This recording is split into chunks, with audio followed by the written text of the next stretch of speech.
กระจายเสียงแห่งประเทศไทยจังหวัดลำปาง FM 97 เมกะเฮิรตซ์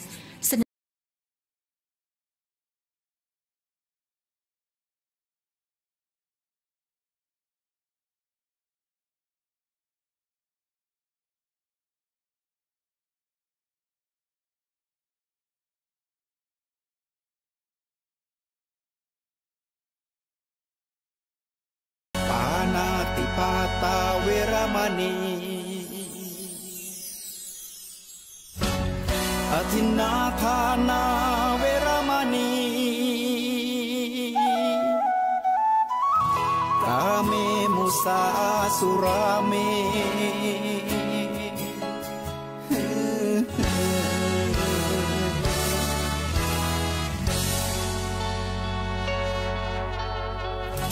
ศีลคือข้อห้ามธรรมคือข้อ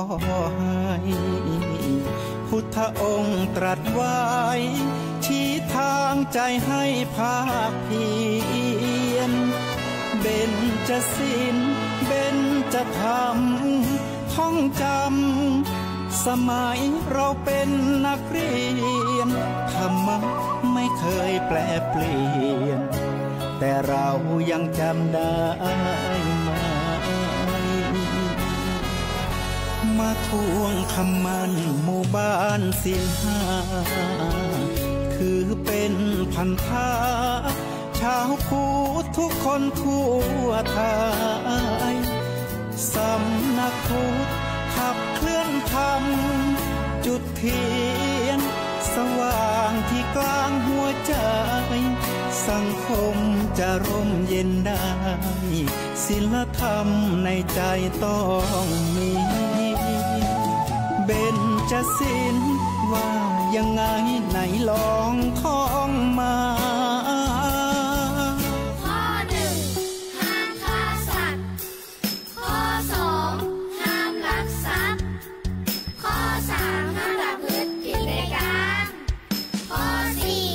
ห้ามพูดเท็จ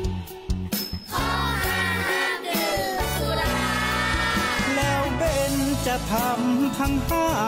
ว่าอย่างไรนายบอกชัดๆอีกทีข้อหนึ่งเมตตากรุณาข้อสองสัมมาอาชีพข้อสามกามสังวรข้อสี่ต้องมีสัจจะข้อห้าสติสัมปชัญญะศีลห้าข้อธรรมห้าข้อทำใจทำได้สักข้อหรือยังมีศีลสุขล้ำมีธรรมสุขใจวอนพี่น้องไทยช่วยกันใส่ใจจริงจังยุคสมัยสื่อออนไลน์ทั้งโทษโจมตีใจเราทุกทางมีศีลมีธรรมเคียงข้างชีวิตพบทางสุขใจ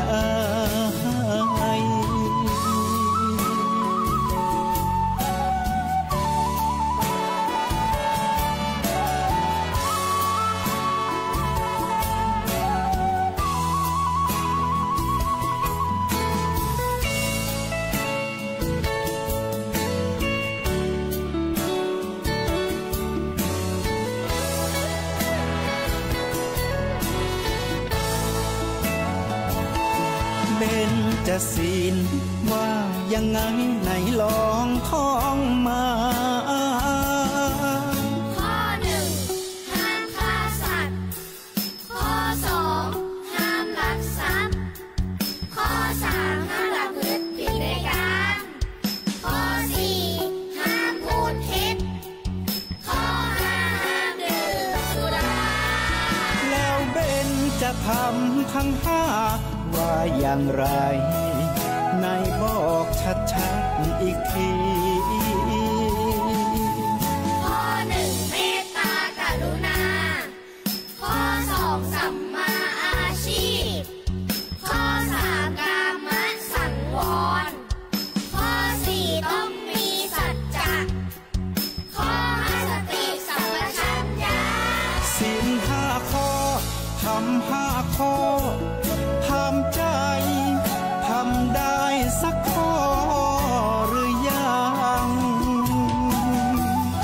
มีศีลสุขล้ำมีธรรมสุขใจวอนพี่น้องไทยช่วยกันใส่ใจจริงจังยุคสมัย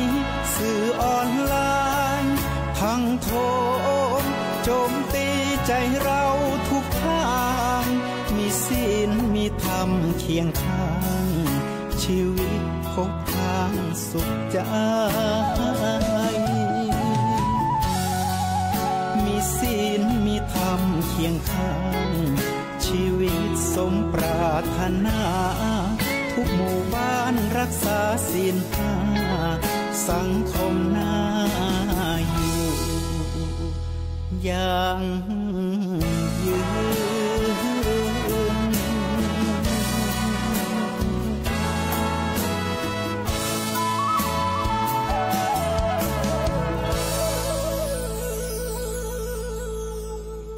อย่างการศึกษาธรรมะอย่างนี้อันนี้จะเป็นประโยชน์กันมากแล้วก็จึงสัปดาห์ละครั้งเนาะที่ก็มีคุณเดินใจมาทำหน้าที่แทนท่านผู้ฟังด้วยเพราะว่าการพูดคุยกันมันก็จะทำให้เกิดไดนามิกในการพูดคุยการสนทนาเนื้อหาประเด็นอะไรต่างๆมันก็จะมีความเข้าใจที่ลึกซึ้งขึ้นได้สาธุเจ้าค่ะดร.บอกว่าท่านผู้ฟังมีข้อสงสัยข้อเสนอแนะอย่างไรก็ติดต่อกับทางรายการได้โดยส่งเป็นจดหมายหรือไปรษณียบัตรไปได้ที่ทำการของมูลนิธิปัญญาภาวนาซึ่งตั้งอยู่เลขที่431/20ถนนประชาราษฎร์สาย2บางซื่อกรุงเทพ10800หรือไม่ก็ไปที่เว็บไซต์ได้โดยที่เว็บไซต์ panya.org panya.org สื่อสารกันเข้ามาแล้วก็จะนำมาพูดคุยถ้าเกี่ยวกับเรื่องของพระไตรปิฎกก็เป็นวันเสาร์อย่างนี้ช่วงของกุฎเพชรนั่นเองเจ้าบ้านเจ้าค่ะสาธุเจ้าค่ะอันนี้อยากจะเรียนว่าท่านผู้ฟังตามรับฟังพระอาจารย์พระมหาไพบูลย์อภิปุโนสาธยายหรือว่าสากฉาแล้วก็แจกแจงพระธรรมคำสอนซึ่งเป็นคำสอนหลักขององค์พระสัมมาสัมพุทธเจ้าจากพุทธโอษฐ์จริงๆจากรายการกุฎเพชรในพระไตรปิฎกนี่ก็จะมีประโยชน์อย่างยิ่งเลยเพราะว่าไม่ใช่เฉพาะชาตินี้ที่เราจะมีสติปัญญาดีขึ้นแต่ถ้าหากว่าเรารับฟังแล้วเข้าไปในสมองเข้าไปในจิตใจจริงๆแล้วก็ปฏิบัติกันจริงๆแล้วก็จะสามารถติดตามเราไปในทุกๆที่ที่เราจะไปต่อก็คือว่าอยู่ในชีวิตถัดไปก็จะเป็นสิ่งที่ดีงามที่เราจะมีติดตัวไปด้วยนะเจ้าค่ะพระอาจารย์มีประโยชน์อย่างยิ่งทีเดียวใช่อันนั้นเขาเรียกว่าเป็นต่อไปในปรโลกคือโลกหน้าเจ้าค่ะในโลกหน้าเราก็จะได้ประโยชน์ทั้งปัจจุบันนี้ทั้งในภพหน้าชาติหน้าด้วยนั่นเองใช่ไหมเจ้าค่ะสาธุเจ้าค่ะวันนี้เราจะพูดถึงพระสูตรที่เกี่ยวกับเรื่องของความเคารพใช่ไหมเจ้าค่ะพระอาจารย์เจ้าค่ะถูกต้องต่อจากเมื่อสัปดาห์ก่อนๆก็เป็นข้อที่70แต่อันนี้เป็นคำของท่านพระสารีบุตรแต่คือท่านพระสารีบุตรเนี่ยเปิดประเด็นขึ้นก่อนแต่คือนั่งอยู่คนเดียวตอนนั้นแต่ก็นี่เป็นสิ่งที่เราควรทำนะคือหมายถึงว่าพระพุทธเจ้าเริ่มทำมาก่อนเราสาวกในสมัยพุทธกาลก็ทำท่านผู้ฟังตัวภิกษุหรือว่าใครก็ตามจะเป็นพระในเมืองพระป่าควรทำอย่างนี้คืออยู่หลีกเร้นคนเดียวเจ้าค่ะต้องหาโอกาสหาเวลาที่เราจะอยู่หลีกเร้นอยู่ในที่สงัดคนเดียวบ้างเนาะไม่ว่าจะแบบถ้าอยู่ในเมืองบางทีก็อยู่ในรถ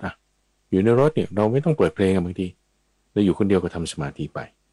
แล้วท่านก็เป็นแบบนี้ท่านพระสารีบุตรอยู่ในที่สงัดหลีกเร้นอยู่คนเดียวก็ทำอะไรนั่งสมาธิอะไรบางทีก็เดินจงกรมใช่ไหม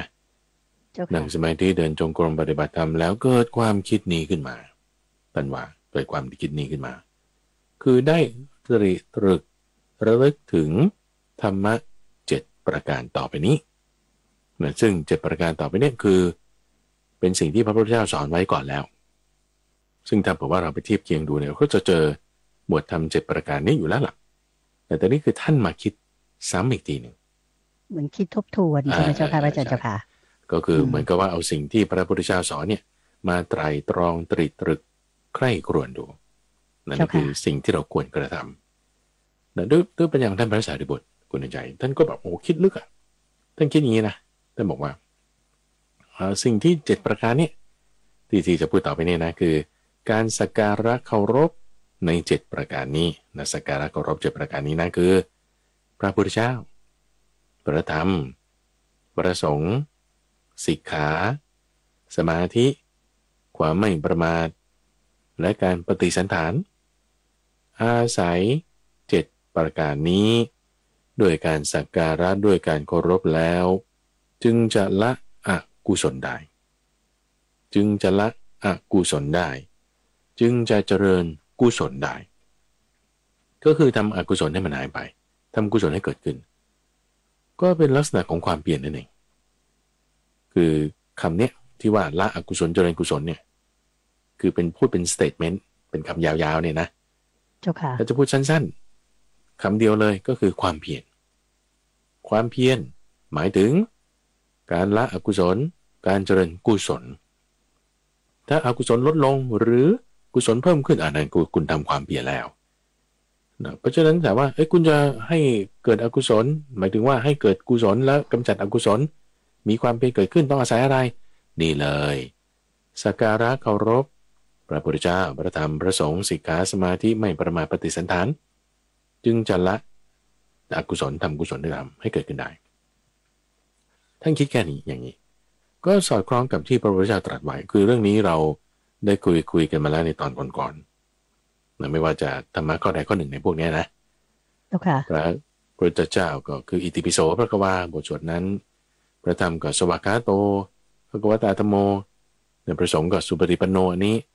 สิกขาก็คือหมายถึงศีลสมาธิปัญญาสมาธิก็คือหมายถึงฌานทั้ง4ความไม่ประมาทก็คือสติการปฏิสันถานคือการที่จะไปไตร่ตรองตรวจสอบถามกับผู้รู้เคลียร์เรื่องอะไรต่างๆที่ไม่เข้าใจเปิดเผยธรรมะที่มันยังปิดอยู่ให้ปรากฏขึ้นมาคลายความสงสัยต่างๆเจ้าค่ะเพื่อที่จะละอกุศลแต่เจริญกุศลให้มากขึ้นถูกต้องในการไปปฏิสันถานนี้นะเจ้าค่ะ7ประการนี้คือสิ่งที่จะเป็นเหตุให้ทำความเพียรได้เราจะเป็นเหตุให้เราปรารภความเพียรแล้วเราก็จะเจริญความเพียรประเด็นต่อไปก็คือที่ท่านพระสารีบุตรเอามาไตร่ตรองใกล้ครวญคิดเนี่ยนะคือพระพุทธเจ้าเทศแค่นี้แต่เทศไปแค่นี้ในตอนก่อนๆเราก็ฟังมาแล้วก็จะมีหัวข้อที่ซ้ำกันอย่าง7อย่างนี้อยู่ในจะไม่ผิดน่าจะข้อ40กว่านะถ้าผู้ฟังลองไปเปิดที่ย้อนดูมันจะซ้ำกันตรงนี้เลยประเด็นที่เพิ่มเติมในพระสูตรข้อที่70เรื่องของความเคารพที่มีการอธิบายโดยท่านพระสารีบุตรท่านอธิบายไว้อย่างนี้เปรียบไว้เหมือนทองคำนะมีคนเป็นเจ้าของทองคำแท่งหนึ่งทองคำเนี่ยโอ้โหเป็นของบริสุทธิ์มาสืบทอดเป็นมรดกมาเสร็จปุ๊บแหมของดีขนาดนี้เอางี้ละกันไปให้ช่างทองเขาดูไปให้ช่างทองดูเนี่ยเพื่อแบบก็เป็นของดีของบริสุทธิ์อยู่แล้วใช่ไหมแล้วไปให้ช่างทองดูทำไมเพื่อให้เขาในยืนยันอีกครั้งหนึ่งให้ช่างทองดูเพื่อให้ช่างทองยืนยันอีกครั้งหนึ่งโอ้นี่ของแท้จริงๆก็จะไหมคือมันเป็นของแท้อยู่แล้วนะไปให้ช่างทองดูยืนยันว่านี่ของแท้จริงๆอีกครั้งหนึ่งบริสุทธิ์จริงๆนะเจ้าค่ะเพื่ออะไรเพื่อมันจะได้บริสุทธิ์ยิ่งขึ้นด้วยอาการอย่างนี้อันนี้คือท่านเปรียบเทียบไว้นะของมันดีอยู่แล้วก็เอาไปให้ช่างทองดูการันตีคือจะว่าการันตีก็ไม่ก็คือหมายว่าให้เขายืนยันอีกครั้งหนึ่งว่าแม่นี่ของบริสุทธิ์จริงๆนะไปเสนอให้เขาดูหรือเหมือนอย่างถ้าในสมัยปัจจุบันนะพระอาจารย์เคยเห็นพวกที่เขาไปอยู่สนามพระนะที่เขาชอบดูพระ2พระนะแล้วเขาก็พอแบบใครมีของอะไรก็จะเอาของตัวเองมาโชว์แต่ว่าอันนี้ของดีนะของจริงนะอะไรอย่างเงี้ยนะเอามาส่องกันนะเจ้าเอามาส่องกันส่องพระเจ้าใช่หรือเพชรก็ตามเพชรก็เหมือนกันอย่างคุณมีเพชรคุณเอาไปร้านเพชรโอ้นี่เพชรของจริงนะมีเครื่องทดสอบยิงด้วยระบบแสงระบบอะไรมีการตรวจสอบถึงของจริงเรายิ่งมั่นใจว่าโอ้นี่ของจริงๆนะนี่จะเป็นอย่างนี้คือไม่ใช่ว่ามีของปลอมแล้วคิดว่าเป็นของจริงพอเอาไปร้านอ้าวของปลอมนี่โป๊ะแตกเลยอย่างเงี้ยนะไม่ใช่งั้นนะ แต่นี่คือท่านเปรียบเทียบว่าโอ้ที่ไตรตรองใคร่ครวญเป็นคำสอนของพระพุทธเจ้าจริงๆเลยนะเนี่ยเปรียบเทียบไว้อย่างนี้ว่าธรรมะที่ท่านไตรตรองนี่บริสุทธิ์บริบูรณ์แล้วดีมากๆเลยแหมเอาไปบอกพระพุทธเจ้าซ้ำอีกนะเพื่อที่ว่าท่านได้ฟังแล้วคือเหมือนกับว่านำธรรมะที่บริสุทธิ์ดีๆที่ท่านสอนนั่นแหละไปเสนอท่านอีกมันยิ่งบริสุทธิ์ขึ้นมาอีกเจ้าค่ะไปกราบทูลเรื่องนี้ให้พระพุทธเจ้าทราบก็เลยคิดอย่างนี้แล้วก็เลยตอนเย็นหลังคืนนี้เป็นสไตล์ของพระภิกษุในสมัยพุทธกาลเนี่ยว่าพอตื่นเช้าไปบิณฑบาตฉันข้าวเสร็จแล้วก็แยกย้ายเลยเจอกันครั้งหนึ่งตอนเช้าแยกย้ายไปทำความเพียรหลีกเร้นอยู่ตามชายป่าบ้างในกุฏิบ้างเรือนว่างที่ไหนก็ตามบ้างแล้วตอนเย็นก็ออกมาเจอกันนี่คือครั้งที่สองพอตอนกลางวันก็คิดเรื่องนี้ได้เป็นภาษาริบุตรตอนเย็นก็เลยมากราบทูลพระพุทธเจ้าเรื่องราวเหล่านี้ทั้งหมดนะว่าใครจะทำความเพียรได้นี่ต้องอาศัยพระพุทธพระธรรมพระสงฆ์สิกขาสมาธิไม่ประมาทปฏิสันฐานจึงจะเป็นอย่างนี้ได้แล้วก็พูดอุปมานี้ให้ฟังเหมือนพระพุทธเจ้าก็สาธุด้วยเลยสาธุด้วยแต่สาธุจนถึงซ้ำเรื่องราวในธรรมะ7ประการเพราะว่านี่ก็คือสิ่งที่ท่านสอนละการพูดซ้ำย้ำของพระพุทธเจ้าในจุดนี้หมายถึงการที่รับรองแล้วว่าคำของท่านพระสารีบุตรนั้นเหมือนกับคำของพระพุทธเจ้าเป็นพุทธบทนั่นคือท่านรับรองเจ้าค่ะคือถ้าเหมือนกันก็คือว่าให้ลูกน้องเนี่ยเขาพิมพ์จดหมายคุณเตือนใจเมื่อก่อนเป็นข้าราชการเนาะสั่งให้ลูกน้องทำจดหมายขึ้นมาฉบับหนึ่งเงี้ยนะแล้วทำจดหมายเสร็จปุ๊บเราก็เซ็นข้างล่างในการที่เราเซ็นข้างล่างเนี่ยก็คือเหมือนว่าไอ้เนื้อความทั้งหมดเนี่ยเราเป็นคนทำถูกไหมแต่ว่าลูกน้องเป็นคนแต่งให้เราอ่านดูแล้วโอเคเหมาะสมเซ็นกึกส่งออกไปได้อย่างนี้เหมือนกันว่าเวลาพระสารีบุตรสาวกคนไหนมาพูดเรื่องอะไรเสร็จปุ๊บถ้าพระพุทธเจ้ารับรองท่านจะตีตราเนี่ยไว้ตีตราก็เรียกว่าลงตราราชลัญจกรของพระราชาลงเอาไว้เซ็นเอาไว้เลยว่าอันนี้เหมาะสมก็คือเอามาพูดซ้ำอีกครั้งหนึ่งในหัวข้อที่ภิกษุนั้นนำเสนอมาหรืออาจจะเป็นอย่างนี้ได้ไหมคืออันนี้พระอาจารย์ตั้งเป็นสมมติฐานนะว่าจริงๆแล้วธรรมะ7ข้อที่เราฟังมาตอนก่อนหน้านี้มาจากไอเดียความคิดของพระสารีบุตรนี่แหละสมมตินะอาจจะเป็นไปได้ไหมนะสมมตินี่ตั้งเป็นสมมติฐานเพราะว่าไทม์ไลน์ตัวนี้เขาไม่ได้บอกไงไทม์ไลน์นี่เขาไม่ได้บอกว่าใครเป็นคนพูดประเด็นข้อนี้ขึ้นก่อนพระสารีบุตรพูดขึ้นก่อนหรือพระพุทธเจ้าพูดขึ้นก่อนไม่รู้ก็คือการเรียงลำดับเนี่ยมันไม่ได้เป็นตัวระบุถึงเรื่องไทม์ไลน์ได้ชัดเจนนะเพราะมันเป็นก้อนของข้อมูลด้วยกันมาทั้งหมดในพระไตรปิฎกเนี่ยอาจจะเป็นอย่างนี้ได้ไหมว่าพระสารีบุตรได้ไอเดียข้อนี้มาเสร็จปุ๊บนำมากราบทูลพระพุทธเจ้าพระพุทธเจ้าก็จึงตรัสย้ำอีกทีหนึ่งมันก็จึงมีเรื่องคารวะ7เนี่ยขึ้นมา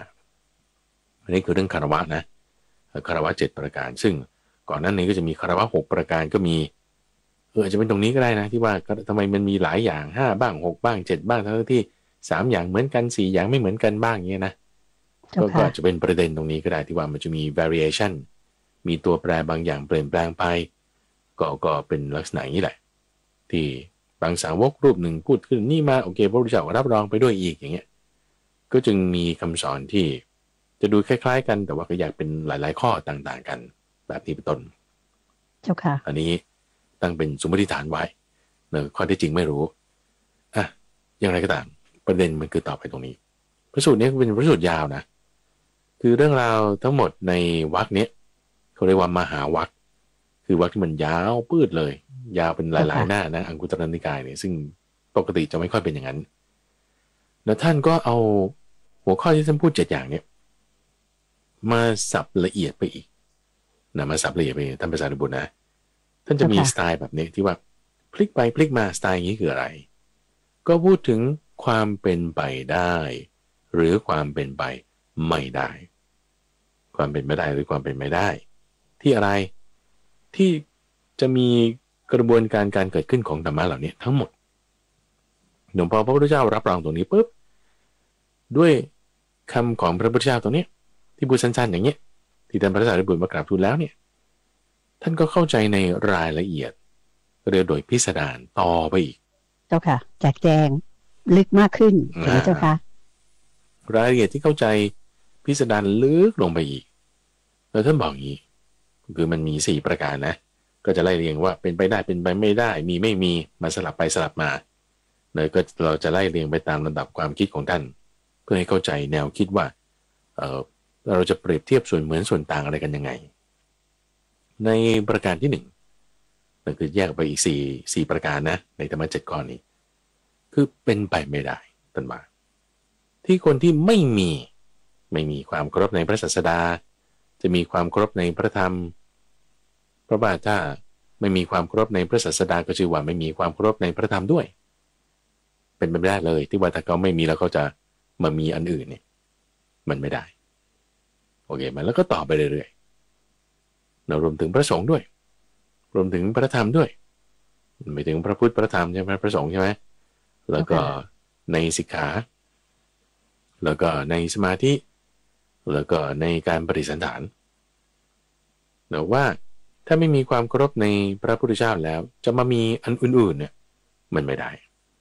มันเป็นไปไม่ได้เป็นไปไม่ได้นะเจ้าค่ะเป็นไปไม่ได้ความน่าจะเป็นไม่มีโอเคนะแล้วก็เป็นไปไม่ได้เหมือนกันที่ว่าถ้ามีความเคารพในพระพุทธเจ้าแล้วจะไม่มามีความเคารพในพระธรรมแล้วก็ธรรมะข้ออื่นๆต่อไปเป็นไปไม่ได้ที่มันไม่มีแล้วมันจะมามีหรือเป็นไปไม่ได้ที่มันไม่มีแล้วมันแต่ที่มีแล้วมันจะไม่มีเข้าใจเนาะอันนี้คือเป็นไปไม่ได้เป็นไปไม่ได้นะโอเคสองประการแล้วนะอันนี้คือพระอาจารย์พูดแบบย่อๆให้ฟังนะเนื้อหาแบบท่านแจกแจงเนี่ยพูดละเอียดเลยพูดละเอียดก็คือพูดซ้ำไปซ้ำมานะพูดซ้ำไปซ้ำมาว่าเป็นไปไม่ได้ละที่ว่าถ้าไม่มีความเคารพในพระพุทธเจ้าแล้วจะไม่มีความเคารพในพระธรรมพระสงฆ์ไม่มีอะไรต่อไปเนี่ยมันจะเป็นไปไม่ได้แล้วก็ถ้าเป็นไปไม่ได้เหมือนกันว่าถ้ามีความเคารพในพระพุทธเจ้าแล้วจะไม่มีความเคารพในพระธรรมพระสงฆ์สิกขาสมาธิปฏิสันถานอะไรต่อไปไม่ได้คือถ้าคุณมีความเคารพในพระพุทธเจ้าจริงๆอ่ะคุณจะต้องทำข้ออื่นต่อไปได้นะนี่นะใช่ค่ะเหมือนกับอันนี้จะเป็นพระพุทธพระธรรมพระสงฆ์สมาธิอะไรต่างๆเนี่ยสิกขาเนี่ยเจ้าค่ะเป็นเหมือนขบวนการเดียวกันที่ต่อเนื่องกันนะเจ้าค่ะเหมือนร้อยเรียงกันไปอยู่ดังนั้นถ้ามีความเคารพสักการะตั้งแต่พระพุทธเจ้าลงมาก็จะต้องมีในพระธรรมพระสงฆ์ในสิกขาในสมาธิในความไม่ประมาทต่อไปได้เจ้าค่ะแล้วก็ปฏิสันถานอะไรอย่างนี้ก็เป็นก้อนเดียวกันถูกไหมเจ้าค่ะเกี่ยวเนื่องกันใช่ใช่ใช่นี่คือในรายละเอียดที่ท่านพูดถึงนี่คือประการที่1ที่2ที่ว่าเป็นไปไม่ได้ในที่ว่ามีอันใดอันหนึ่งแล้วอันอื่นจะไม่มีหรือถ้าไม่มีอันแรกแล้วอันอื่นๆมันจะมี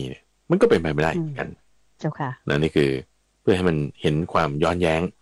หมายถึงว่าความขัดกันในความก็เรียกว่าความแตกต่างนะเปรียบเทียบส่วนต่างในประการที่3ท่านก็พูดถึงความเป็นไปได้อันนี้คือจะพูดถึงส่วนเหมือนละส่วนเหมือนว่าถ้ามีความเคารพในพระพุทธเจ้านี่นะก็จะมีความเคารพในพระธรรมพระสงฆ์แล้วก็ต่อไปด้วยแต่พอพูดถึงความเป็นไปได้เนี่ยก็คือเป็นลักษณะที่3จริงๆก็คือมี3แบบนี่แหละไม่ใช่มี4แบบนะคือมีแค่3แบบ3แพทเทิร์นนั่นก็คือ2อย่างที่เป็นไปไม่ได้กลับไปกลับมาและ1อย่างที่เป็นไปได้ว่าถ้ามีมันต้องมีถ้ามีมันต้องมีทีนี้พอท่านพระสารีบุตร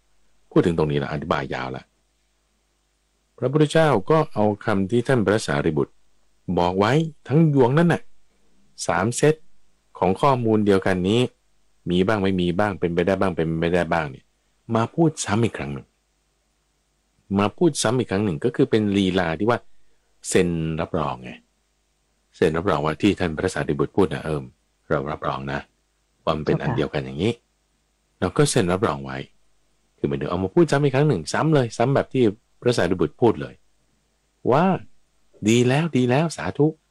ที่เธอรู้เนื้อความย่อๆนั้นโดยรายละเอียดอย่างนี้แล้วก็พูดเหมือนที่พระสารีบุตรพูดเลยตรัสไว้เป๊ะเลยตึงแล้วก็จบพระสูตรนี้เพราะฉะนั้นเราจะเห็นได้ว่าการเห็นในรายละเอียดของธรรมะแค่7ข้อเนี่ยยังเห็นได้ ถึงลักษณะที่ว่าเป็นไปได้เป็นไปไม่ได้แพทเทิร์นแบบนี้เปรียบเทียบส่วนเหมือนส่วนต่างในลักษณะการที่ธรรมะมันจะต่อเนื่องเชื่อมกันไปแล้วก็พระพุทธเจ้าก็รับรองสิ่งนี้นี่คือรูปแบบการรับรองธรรมะของพระพุทธเจ้าอยู่ในข้อที่70นี้นั่นเองเชิญพานเจ้าค่ะมีประโยคที่ว่าพระผู้มีพระภาคเจ้าตรัสว่าดีละสารีบุตรดีจริงสารีบุตรเธอรู้ชัดเนื้อความแห่งภาษิตที่เรากล่าวไว้โดยย่อนี้ได้พิสดารอย่างนี้อันนี้โยมตีความว่าพระสารีบุตรก็คือไปรวบรวมจากที่พระพุทธเจ้ากล่าวเป็นภาษิตสั้นๆในการเทศของท่านแต่ละครั้งแล้วมาสรุปรวมอย่างนี้อีกครั้งหนึ่งเนี่ยถ้าโยมสรุปแบบนี้พอจะถูกต้องไหมเจ้าค่ะพระอาจารย์เจ้าค่ะเพราะตอนต้นเรามีประเด็นว่าเหมือนอันนี้พระสารีบุตรคิดขึ้นมาเองหรือเปล่าหรือว่าพระพุทธเจ้ากล่าวเจ้าค่ะคือในข้อ1 2 3 4 5 6เนี่ยอันนี้พระอาจารย์ก็กล้ามั่นใจว่านี่เป็นพุทธพจน์แน่นอนนะที่เป็นก็เรียกว่าคารวะ6เนี่ยจะมีพวกนี้อยู่แต่ข้อ7เนี่ยก็เห็นจุดนี้เนี่ยตรงนี้ที่เพิ่มขึ้นมาแล้วก็มีที่อื่นอีกเหมือนกันที่เป็นคารวะ7ก็อาจจะเพิ่มจากจุดนี้หรือเปล่านี้ไม่แน่ใจนี่จึงตั้งเป็นสมมติฐานขึ้นทีนี้ไอ้ตรงนี้คือย่อไงไอ้ที่7ข้อนี่คือย่อแล้วนะย่อนี่รายละเอียดล่ะรายละเอียดเนี่ยวิธีการแจกแจงรายละเอียดของธรรมะเนี่ยมันมีหลายรูปแบบคุณเดินใจโดยไม่ว่าจะแบบสมมติเราจะเจาะว่าพระศาสดาคืออะไรคุณก็ว่าไปอิติปิโสอาสิกาคืออะไรคุณก็ว่าไปศีลสมาธิปัญญาสมาธิคืออะไรก็แยกไปฌานสี่อันนี้เจาะรายละเอียด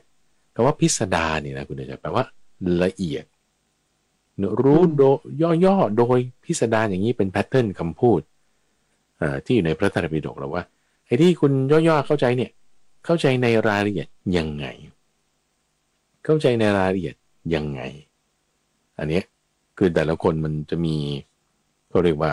ความเข้าใจในรายละเอียดของคำพูดเดียวกันไม่เหมือนกันนะเจ้าค่ะอย่างเช่นว่าคุณจะจัดงานสักงานหนึ่งเนี่ยจัดงานอะไรก็จัดงานทำบุญงานกฐินหรือว่างานบุญงานศพงานอะไรก็แล้วแต่พอเราพูดหัวข้อนี้ปึ้งปัวมีนโยบายจัดงานนี้ขึ้นมาปึ้งเนี่ยคนที่เขาจะไปดูในรายละเอียดแต่ละคนว่าเขาดูไม่เหมือนกันนะใช่ปะพวกวิศวกรก็ดูอะไรโอ้คุณต้องใช้ไฟพอไหมแล้วแล้วก็ระบบอันนี้จะเป็นยังไงเจ้าค่ะเพราะฉะนั้นรายละเอียดตรงนี้แหละในหัวข้อธรรมะเดียวกันเนี่ยแต่ละคนบางประเด็นพูดรายละเอียดไปมันต่างกันในที่นี้เขาไม่ได้พูดถึงรายละเอียดของในธรรมะ7ข้อนี้แต่แจกแจงรายละเอียดกลับไปกลับมาโดยใช้ความน่าจะเป็นความเป็นไปไม่ได้มีไม่มีเอาเงี้ยมาจับคู่ซึ่งพอพระสารีบุตรอธิบายรายละเอียดแบบนี้พระพุทธเจ้าก็รับรองอย่างนี้ก็ได้เหมือนกันอย่างนี้ก็ได้เหมือนกันก็คือสาธุไงคำว่าดีละเนี่ยถ้าไปเรียนภาษาบาลีก็จะบอกสาธุเวลาคนเขาไปทำบุญมาแล้วเขามาบอกเงี้ยนะโอ้นี่ฉันไปใส่ซองกฐินที่นั่นมาเท่านี้สาธุแล้วก็สาธุ2 ครั้งเนี่ยก็ดีละอย่างนี้นะเจ้าค่ะเพราะนั้นก็คือรับรองคำของพระสารีบุตรนั่นเองรับรองว่านี้ใช้ได้ทีนี้ว่าลักษณะแบบนี้พระพุทธเจ้าเคยใช้พระอาจารย์ก็ไม่แน่ใจวิธีอธิบายรายละเอียดแบบนี้ที่พูดถึงความเป็นไปได้ความเป็นไปไม่ได้นี่คือถ้าเราศึกษาไปเรื่อยๆเราน่าจะเจอที่พระพุทธเจ้าทำเองไว้ก่อนแล้วท่านพระสารีบุตรก็เอาวิธีพิจารณาแบบนี้เป็นไปได้เป็นไปไม่ได้มีไม่มีเนี่ย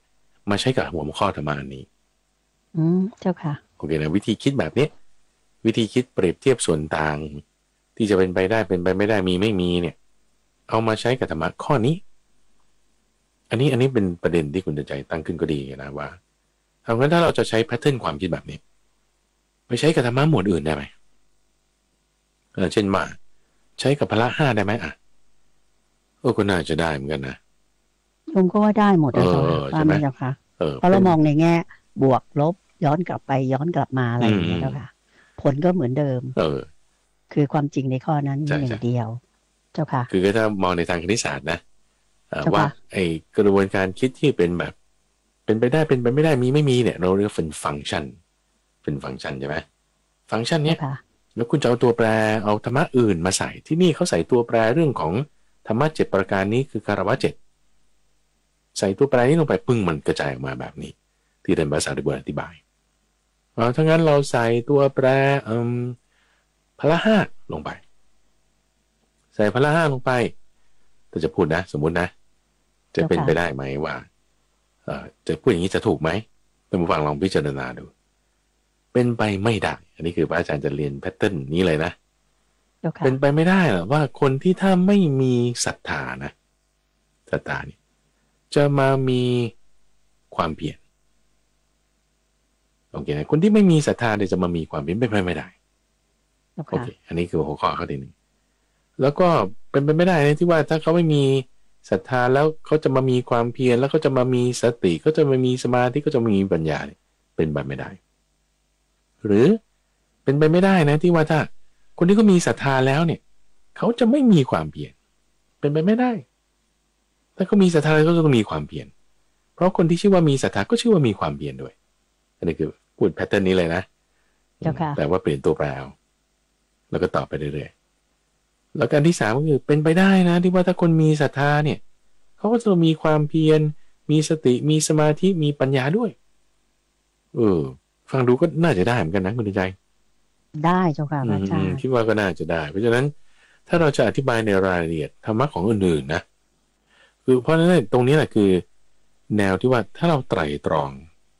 คือไตร่ตรองใคร่ครวญตรีตรึกธรรมะเนี่ยมันต้องคิดแบบนี้เจ้าค่ะคือถ้าจะคิดว่าศีลสมาธิปัญญาศรัทธาวิริยะสติสมาธิปัญญาวนไปเนี่ยก็คิดซ้ำไปหัวข้อมันก็วนไปวนมาแต่ว่าถ้าละเอียดมันก็ต้องคิดเรื่องแบบเนี้ยเป็นไปได้เป็นไปไม่ได้อย่างเงี้ยมีกับแพทเทิร์นหนึ่งเพราะฉะนั้นพระอาจารย์คิดว่าวิธีคิดแบบนี้อาจจะรวบรวมมาเนื่องว่าการแจกแจงธรรมะเนี่ยจะไปในรูปแบบใดได้บ้างอันนี้ข้อ70นี่ก็เป็นตัวอย่างอันหนึ่งนะเป็นตัวอย่างค่ะโอเคมันเหมือนกับไอ้นั่นนะเจ้าค่ะพระอาจารย์มองว่าแบบเหมือนกับว่าเป็นการที่ว่าจะมองให้มันกว้างลึกหรือว่าอะไรในมิติอื่นๆนะเจ้าค่ะแต่ผลรวมออกมาก็เหมือนเดิมอย่างเงี้ยเจ้าค่ะถ้าพูดอย่างนี้ใช้ได้ไหมเจ้าค่ะใช่มองต่างมิติอีกมิตินึงลบบ้างบวกบ้างอะไรอย่างเงี้ยนะแต่ผลยังเป็นเหมือนเดิมเจ้าค่ะเนี่ยตรงนี้ที่พระพุทธเจ้าจึงใจคำว่าโดยย่อนะหรือว่าโดยรายละเอียดเนี่ยถ้าโดยย่อในบทสวดมนต์ตอนเช้าเนี่ยเขามีพูดอยู่แล้วสังคีเตนะกล่าวโดยย่อคืออย่างนี้กล่าวโดยย่อบทสวดมนต์ตอนเช้าก็จะมีสังคีเตนะปัญจุปาทานขันธาทุกขากล่าวโดยย่อกันทั้ง5เป็นทุกข์ย่อๆนะนี่นะรายละเอียดละก็แจกแจงไปอย่างนี้ได้หลายรูปแบบนี่คือข้อ70ต่อมาข้อ71ว่าด้วยการภาวนาบริการภาวนาการภาวนานี้ก็จะยกธรรมะ7ประการแล้วก็มีอุปมาอยู่3ข้อด้วยกันโดยธรรมะ7ประการที่ยกขึ้นคืออะไรคือสติปัฏฐาน4สมปัฏฐาน4อิทธิบาท4อินทรีย์5พละ5โพชฌงค์7และอริยมรรคมีองค์8เจ้าค่ะ4บวก4บวก4บวก5บวก5บวก7บวก8ได้37ประการเจ้าค่ะถูกต้องอันนี้จึงเรียกว่าเป็นโพธิปักขิยธรรม37อย่างไงในธรรมะ7ประการเนี่ยสตินับ1ใช่ไหมสมปัฏฐานนับ2อิทธิบาทนับ3อินทรีย์นับ4พละนับ5โพชฌงค์นับ6มรรค8นับ7เดี๋ยวเอาแต่ละรายละเอียดของมันมารวมกันได้37อย่างเจ้าค่ะอันนี้เรียกว่าเป็นหัวใจของพุทธศาสนานะเจ้าค่ะโยมว่าใช่จะเรียกว่าเป็นเหมือนกับเป็นมรดกที่พระพุทธเจ้าทิ้งไว้ให้แค่นี้เลยแบบว่าแก่นยุงนี้ละเจ้าค่ะเนี่ยเป็นหัวใจเป็นแก่นยุงนี้เลยนะว่ามี7อย่างนี้แยกออกได้37อย่างนี้เนี่ยเหมือนกันก็มีซ้ำกันก็มีไม่เหมือนกันก็มีแล้ว7อย่างนี้ทำไมบอกว่าถ้าต้องการพ้นจากอาสวะเราทำความเพียรอยู่นี่ต้องทำข้อนี้ได้แน่นอนแต่ว่าถ้าไม่ได้นะถ้าไม่ได้แสดงว่าไม่ได้ทำ7ข้อนี้ถ้าได้ทำ7ข้อนี้นะ ต้องไงต้องพ้นแน่นอน ถ้ายังไม่พ้นแสดงว่าใน7ข้อนี้มันยังไม่สมบูรณ์ยังไม่ได้เจริญยังไม่ได้ทำให้มากถ้าได้ทำ7ข้อนี้ยังไงต้องบรรลุแน่นอนนะเจ้าค่ะโดยเปรียบเทียบถึงการฟักไข่ของแม่ไก่แม่ไก่มีฟองไข่ออกมา8ฟองบ้าง10ฟองบ้าง12ฟองบ้างคลอดออกมาละหมายถึงว่าคือไก่มันออกไข่นะก็ถือว่าเป็นการเกิดครั้งที่1ใช่ไหมแต่มันยังไม่สำเร็จนะมันต้องฟักอีกเพราะว่าถ้าฟักไม่ดีหมายถึงให้ความอบอุ่นไม่สม่ำเสมอไม่พลิกด้านให้ถูกไม่ใช้เวลาที่เหมาะสมไก่ที่หมายถึงไข่ที่คลอดออกมาเข้าใจคำอะไรไข่ออกมานะไข่ที่มันออกมาจากแม่ไก่นะมันก็จะไม่ฟักเป็นตัวมันก็ไม่สำเร็จออกมาเป็นตัวไก่ได้ไม่เป็นลูกเจี๊ยบได้ใช่ไหมมันก็แห้งไปตายไปเน่าไปมันก็ต้องมีกระบวนการต่อไปมันมีกระบวนการต่อไปเพราะฉะนั้นแม่ไก่เนี่ยก็จำเป็นต้องฟักไข่ให้ดีโดยการที่พลิกหน้าพลิกหลังให้ดีให้ความร้อนที่อบอุ่นสม่ำเสมอใช้เวลาที่เหมาะสมต้องทำ3ประการนี้แล้วคุณไม่ต้องไปแบบว่าหวังหรอกหรือว่าจะไม่หวังก็ตาม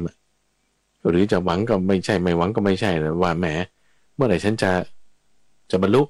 ถ้าเปรียบเทียบกับมานะอุปมาเนี่ยคือเมื่อไหร่ลูกเจี๊ยบมันจะออกมาไม่ต้องกังวลแต่บอกว่าฟักไข่อย่างดีเนี่ยกกไข่เขาเรียกนะกกไข่อย่างดีเนี่ยก็จะออกมาแน่แต่ถ้ากกไม่ดีนะกกไม่ดีหวังขนาดไหนมันก็ไม่ออกเจ้าค่ะมันก็จะตายโคมอยู่ในไข่นั่นแหละนั่นแหละเจ้าค่ะเหมือนกันว่าการปฏิบัติของเราก็เหมือนกัน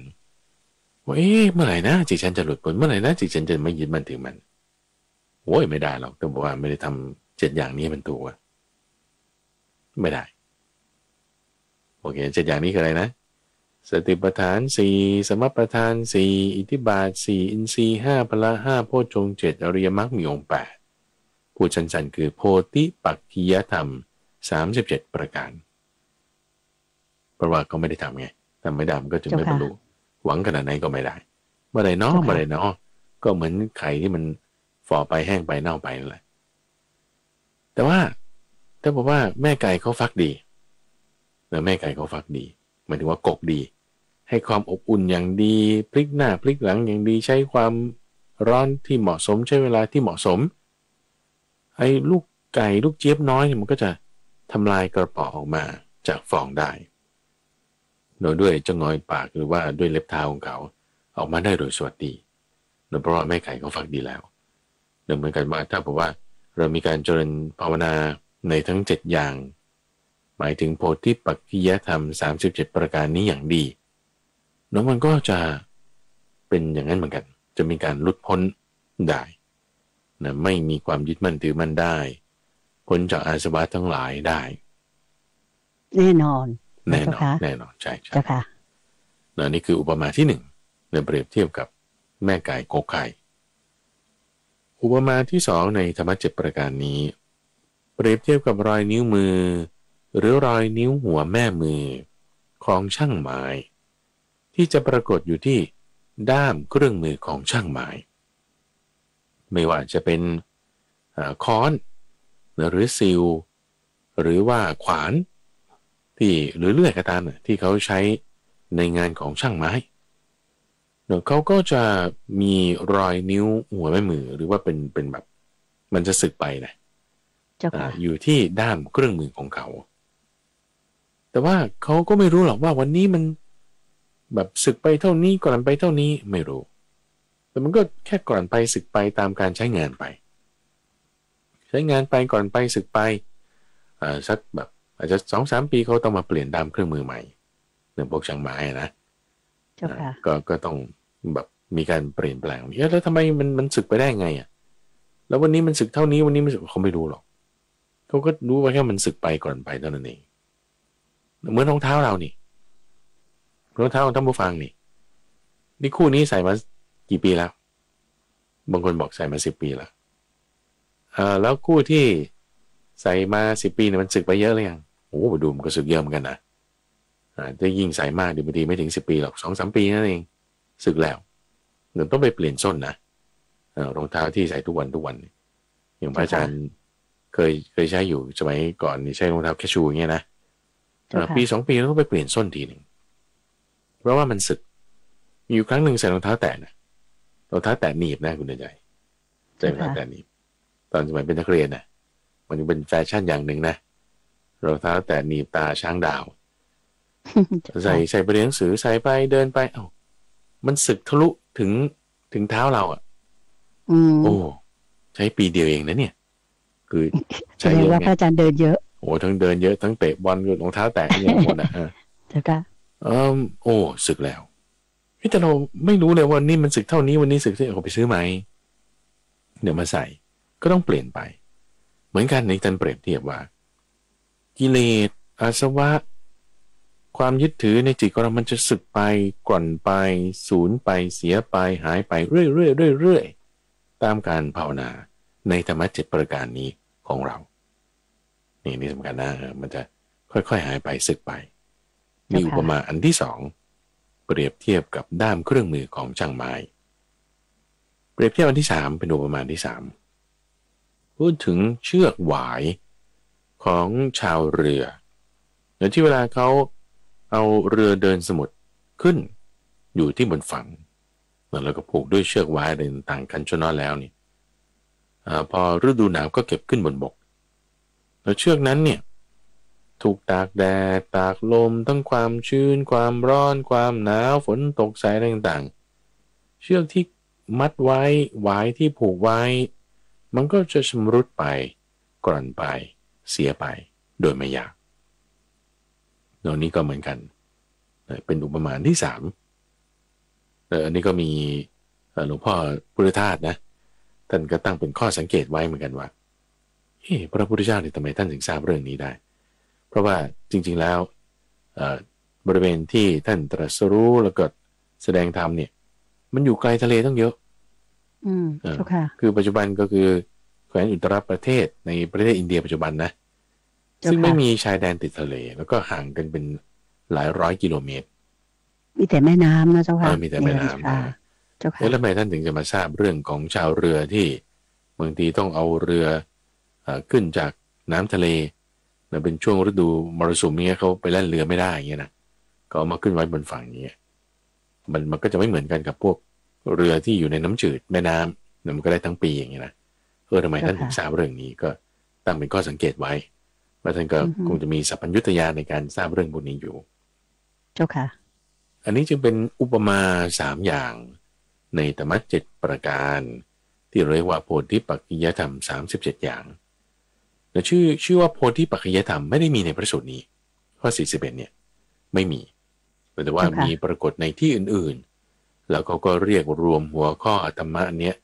ว่าโพธิปักขิยธรรม37ในองค์ธรรมในการที่จะตรัสรู้ธรรมได้เพราะฉะนั้นถ้าท่านผู้ฟังได้ยินพระอาจารย์อ้างถึงจุดนี้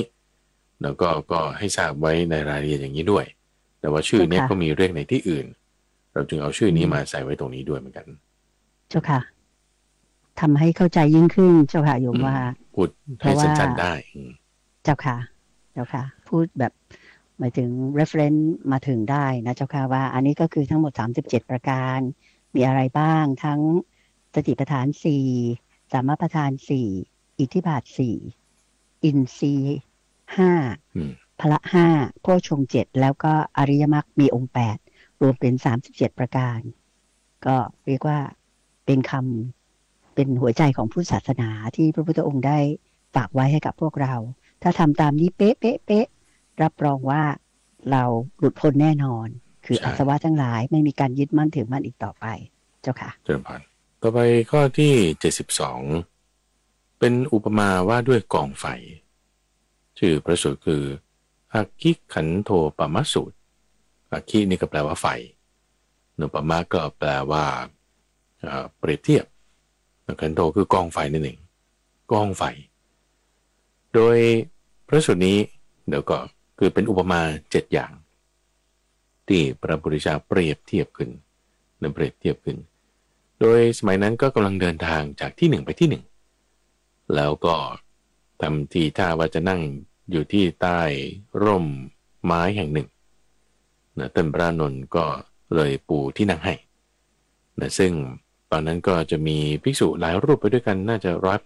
180คือเขาไม่ได้บอกเป๊ะๆนะว่าเท่าไหร่แต่ว่า60รูปที่ฟัง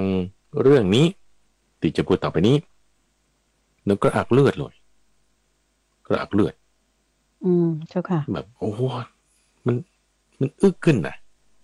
นึกกระอักเลือดอีก60รูปลาสิกขาเลย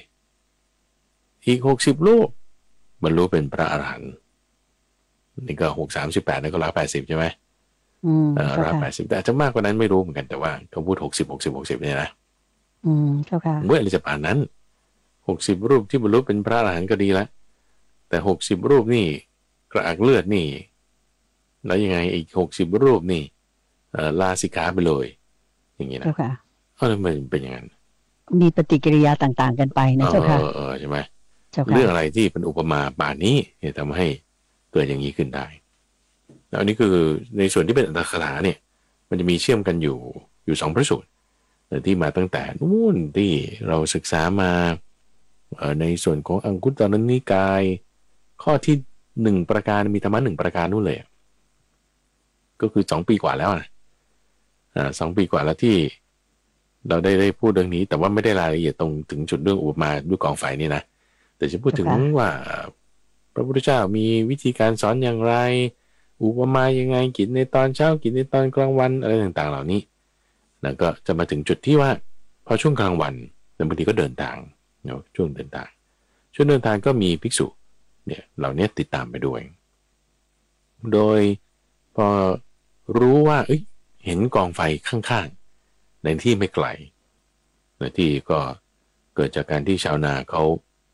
เผาอะไรสักจุดใดจุดหนึ่งอยู่เห็นกองไฟอยู่ก็จึงนั่งพักอยู่บริเวณนั้นไม่ไกลจากที่นั้นแล้วก็เอาตรงเนี้ยมาสอน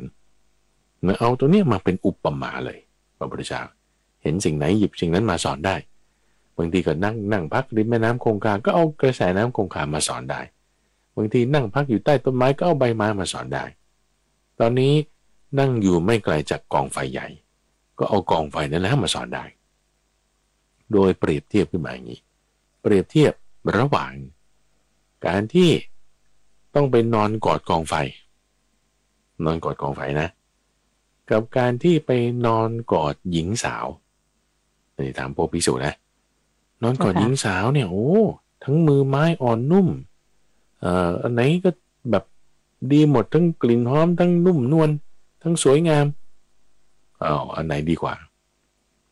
โอ้ยไปกอดกองไฟมันจะไปดีได้ไงใช่ไหมมันก็ไหม้หมดดิโอ้กอดผู้หญิงแล้วดีกว่าพวกภิกษุก็ตอบพระพุทธเจ้าโนไม่ใช่เตือนไปก่อนแล้วนะกอดกองไฟเนี่ยยังดีกว่าทำไมว่างั้น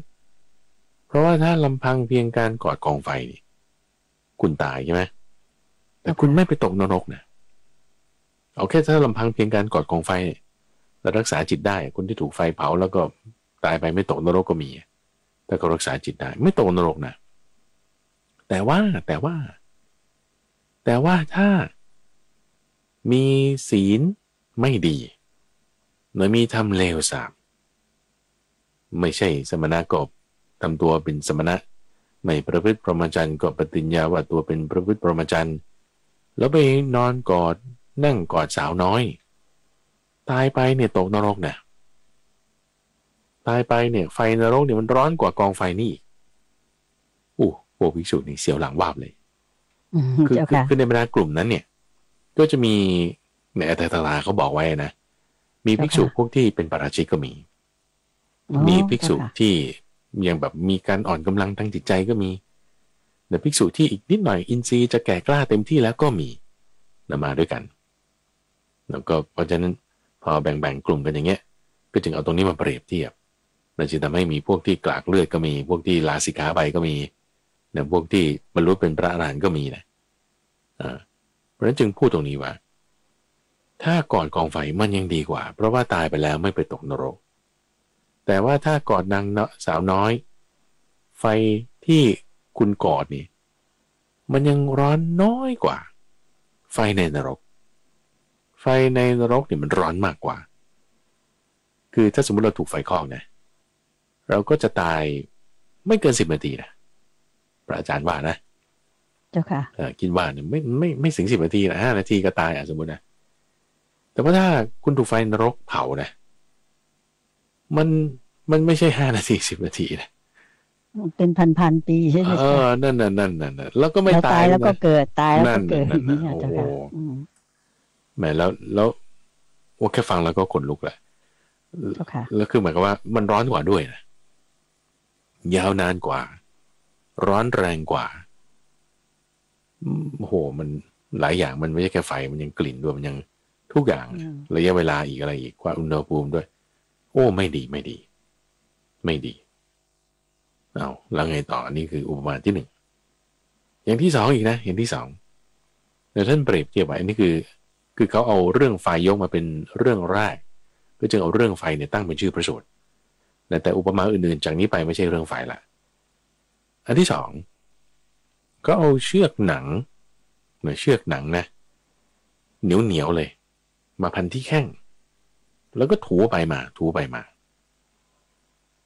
เหมือนกับดักนะเข้าใจไหม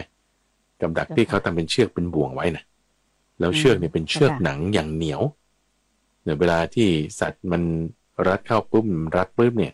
ถ้ามันดิ้นมากเนี่ยขามันขาดได้นะเพราะฉะนั้นมันก็จะไม่ต้องการให้ขามันขาดมันก็จะอยู่นิ่งๆอย่างนี้นะทีนี้ถ้าเอาเชือกแบบนั้นเนี่ยมาพันที่หน้าแข้งแล้วก็ถูไปมาจนกระทั่งเชือกเนี่ยบาดผิวแล้วก็บาดหนังแล้วก็บาดเนื้อแล้วก็ตัดเส้นเอ็นเข้าไปถึงกระดูกยังสีต่อไปถูต่อไปจนทั้งถึงเยื่อในกระดูกขาขาดเลยอย่างเงี้ยนะโอ้โหมันก็ต้องทั้งแสบทั้งเจ็บนะประเทียบเทียบกับว่าให้เขากราบเขาไหว้ให้เขากราบที่เท้าอย่างเงี้ยโอ้อันไหนมันจะดีกว่าที่กราบที่เท้านี่มันดีกว่ามันไม่ต้องร้อนไม่ต้องถูกเจ็บแสบเวลาเขาถูกตัดขาใช่ไหมเจ้าค่ะโอ้ยแต่พระพุทธเจ้าบอกว่ามันไม่ใช่นะถ้าใช้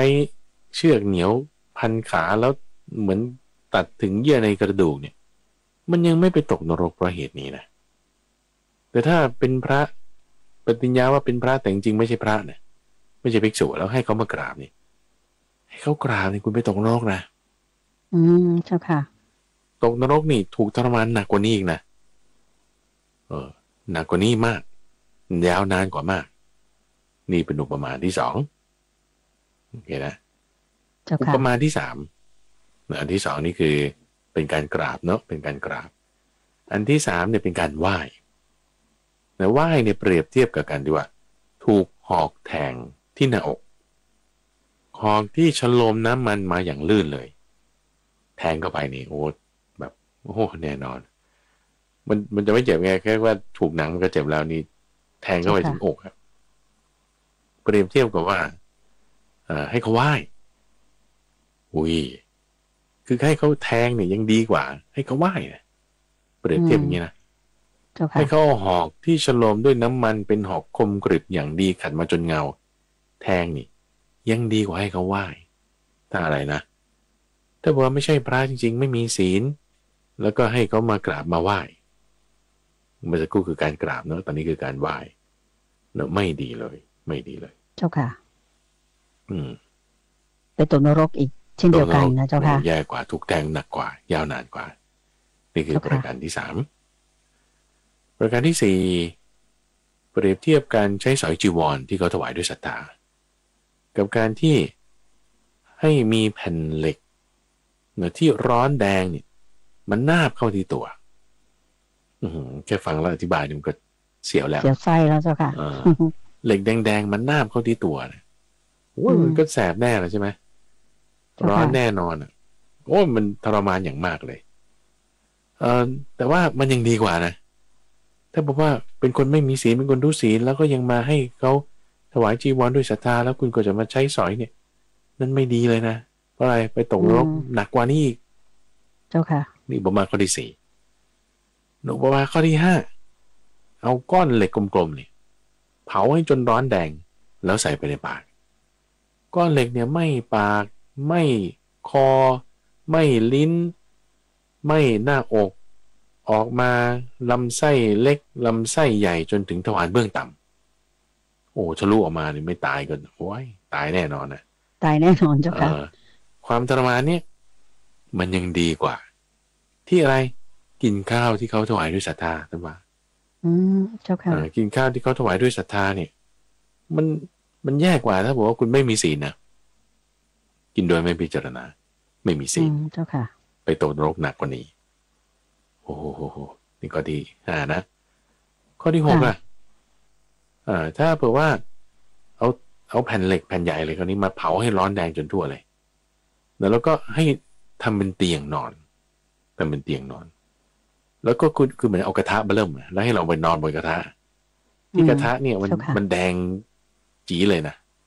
เจ้าค่ะเขาจับกดไว้ให้นอนไว้เนี่ยกับนอนเตียงนุ่มๆที่เขาถวายด้วยศรัทธานี่เตียงต่างที่เขาถวายด้วยศรัทธานี่โอ้ยนอนบนกระทะที่มันร้อนหลวงพ่อพิสุก็บอกโอ้ยใช้สายวิหารนี่มันดีกว่าแต่พระพุทธเจ้าบอกไม่ใช่นะถูกเขาจับลงไปในหม้อทองแดงมันยังดีกว่าอีกเอาทำไมอ่ะเพราะว่าถ้าเป็นคนทุศีลทำไม่ดีไม่ใช่พระแล้วก็ปฏิญญาว่าตัวเองเป็นพระนี่ใช้สายวิหารด้วยศรัทธาเนี่ยไปตกนรกนี่หนักกว่านี้นะหนักกว่านี้เพราะว่าลงไปเนี่ยสมมติถ้าเป็นมนุษย์เนี่ยตกไปปุ๊บมันก็ตายเลยอ่ะคือก็แป๊บนึงตายละอ่ะมันไม่นานแล้วตายไปแล้วก็ยังไม่ไปตกนรกด้วยเหตุนี้เจ้าค่ะแต่ว่าการที่ว่าถ้าเป็นคนทุศีลแล้วปฏิบัติไม่ดีแล้วจะใช้สอยแบบนี้นี่โอ้ไปนรกนี่แย่มากเลยเจ้าค่ะหนักกว่านี้มากๆเลยเจ้าค่ะเหมือนกับโดนทรมานแล้วก็ตายไปเลยทีเดียวแต่ไม่ตกนรกยังดีกว่าเจ้าค่ะไปตายแล้วก็ไปตกนรกเพราะความทุศีลเพราะการที่พระอาจารย์อย่างพระองค์ยกตัวอย่างมาแล้วเนี่ยเจ้าค่ะคนเขาถวายด้วยศรัทธามากราบไหว้ด้วยศรัทธาถวายอาคารสถานที่อะไรต่างๆแต่ตัวเองเป็นคนทุศีลคือกลวงในเน่าในอ่ะเจ้าค่ะมันอันแหละตกนรกแน่นอนแล้วก็แย่กว่าแน่นอนใช่เจ้าค่ะเจ้าค่ะเพราะฉะนั้นตรงนี้พระพุทธเจ้าก็จึงว่าให้มีการพิจารณาแล้วจึงบริโภคนะแล้วก็ทำตัวให้ดีนะเรื่องศีลสมาธิปัญญาให้เหมาะสมจะเป็นทั้งประโยชน์ตนแล้วก็ประโยชน์ผู้อื่นผู้ที่ถวายนั้นก็จะได้บุญมากพระพุทธเจ้าตรัสถึงจุดนี้แล้วเนาะพวกที่คือกระอักเลือดเนี่ยนะก็บอกโอ้โหเราทำผิดมาแล้วมันแก้ไขไม่ได้พวกเป็นปาราชิกก็มีใช่ไหมแล้วพวกที่บอกโอ้ไม่ไหวหรอกต้องทำกันปานนี้เลยเนี่ยพวกนี้ลาสิกขาไปก็มีแล้วเลยพวกที่แบบว่าโอ้เราทำดีมาแล้วนะเนี่ยก็บรรลุเป็นพระอรหันต์ไงเจ้าค่ะสาธุในอัตถกถาท่านอธิบายไว้อย่างนี้นะก่อนที่เราจะลาจากกันไปก็พูดอย่างนี้บอกว่าแม้แต่พวกที่เป็นปาราชิกแล้วนี่นะที่ว่ากระอักเลือดไปนี่พระพุทธเจ้าเทศเรื่องนี้คือตัวนี้ก็อธิบายไว้ในอัตถกถานะเขาบอกว่าพวกนี้บางทีก็ไปบวชเป็นสามเณรนั่นคือท่านมีความอนุเคราะห์ท่านจึงอธิบายตรงนี้ว่าถ้าบวชเป็นสามเณรแล้วรักษาศีล 10ไม่ได้เป็นพระเนี่ยนะเป็นสามเณรรักษาศีล 10ยังมีโอกาสที่จะบรรลุเป็นโสดาบันสกทาคามีอนาคามีได้นะแต่บรรลุเป็นพระเนี่ยไม่ได้อยู่แล้วด้วยความอนุเคราะห์ว่าอย่าให้เขาอยู่เป็นพระเลยให้เขาอยู่เป็นเณรยังพอได้นั่นคือคนที่เป็นปาราชิกแล้วไปบวชเป็นเณรได้อยู่แล้วส่วนที่บอกว่าโอ้ฉันคงประพฤติพรหมจรรย์ให้มันดีด้วยไม่ได้อย่างนี้แล้วเนี่ยก็ลาสิกขาไปอย่างน้อยก็ยังมีศีลมีสรณะรักษาศีล 5ก็ยังไปสวรรค์ได้เนี่ยก็จึงเทศธรรมเทศนาบทนี้ขึ้นมานั่นเองเจ้าค่ะสาธุเจ้าค่ะค่ะท่านผู้ฟังคะเป็นอันว่าในเช้าวันเสาร์นี้เราก็ได้รับฟังพระอาจารย์พระมหาไพบูลย์อภิปุโนแห่งมูลนิธิปัญญาภาวนาท่านได้เมตตาที่จะมาเล่าให้ฟังถึงพระสูตรสำคัญในพระไตรปิฎกอีก3พระสูตรด้วยกันนะคะแม้ว่าจะเป็นเรื่องเกี่ยวกับพระภิกษุสงฆ์แต่ถ้าเราน้อมข้อคิดเหล่านั้นเข้ามาที่ตัวเราในฐานะที่เราเป็นฆราวาสเนี่ยดิฉันเชื่อมั่นว่ามีหลายข้อคิดทีเดียวที่จะทำให้เราเนี่ยสามารถนำมาปรับปรุงทั้งจิตใจความประพฤติทัศนคติแล้วก็การวางตัวการเชื่อมั่นศรัทธาในองค์สมเด็จพระสัมมาสัมพุทธเจ้า ทั้งพระพุทธพระธรรมพระสงฆ์อะไรต่างๆได้ดียิ่งขึ้นทีเดียวนะคะค่ะน่าเสียดายที่ว่าเวลาในเช้าวันนี้หมดลงแล้วค่ะคงจะต้องขอถือโอกาสนำท่านผู้ฟังทางบ้านทุกท่านกราบขอบพระคุณและกราบนมัสการลาพระอาจารย์พระมหาไพบูลย์อภิปุโนแห่งมูลนิธิปัญญาภาวนาด้วยเวลาเพียงแค่นี้นะคะขอเชิญติดตามรับฟังขุดเพชรในพระไตรปิฎกได้อีกครั้งหนึ่งในเสาร์หน้าค่ะวันเวลาเดียวกันนี้นะคะสำหรับวันนี้กราบขอบพระคุณและกราบนมัสการลาเจ้าค่ะพระอาจารย์เจ้าค่ะเจริญพรสาธุเจ้าค่ะ